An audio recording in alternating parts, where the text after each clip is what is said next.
Hi, it's me, Andrea Zonis. I do psychic tarot.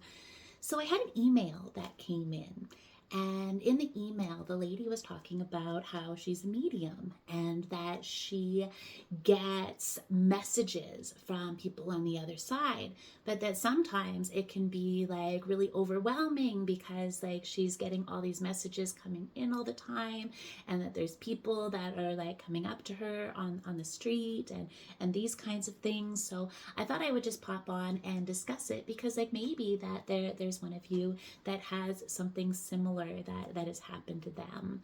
So we've all seen the Long Island Medium, and oh my goodness, I love Teresa Caputo. She's hilarious. But she kind of goes around and gives sessions to random people.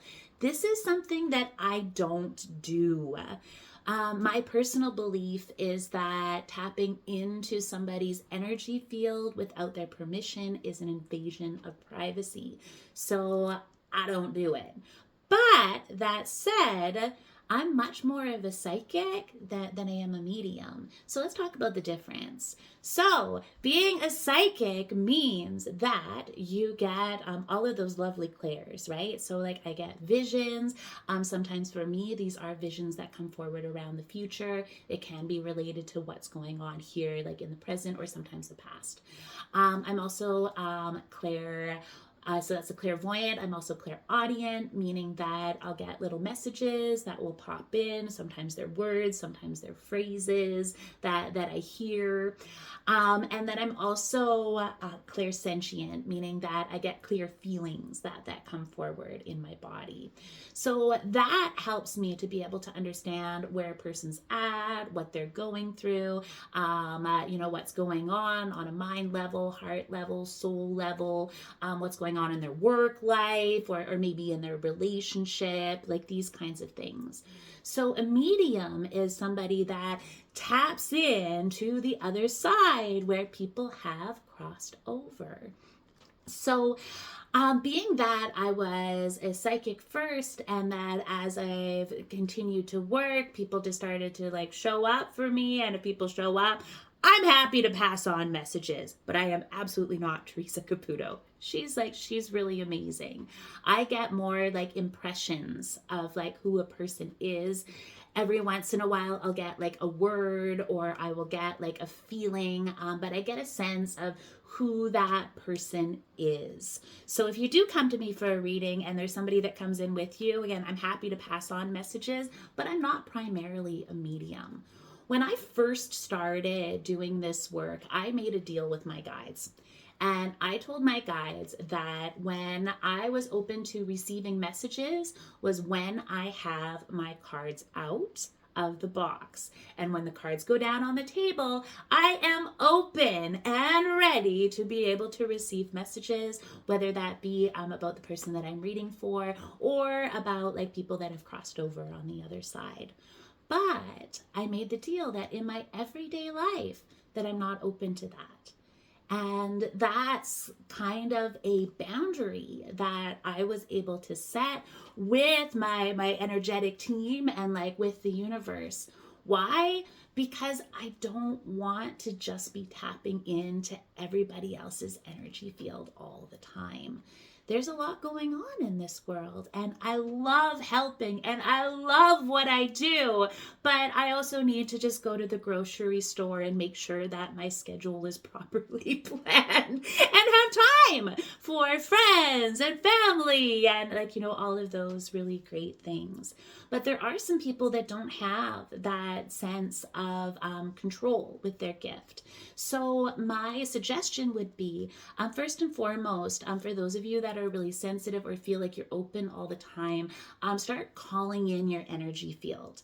So what it is that we have these big, beautiful auras. And for like some people, they can be like 50 feet wide. So you can imagine like what kind of energy that you would pick up walking down the street, for example.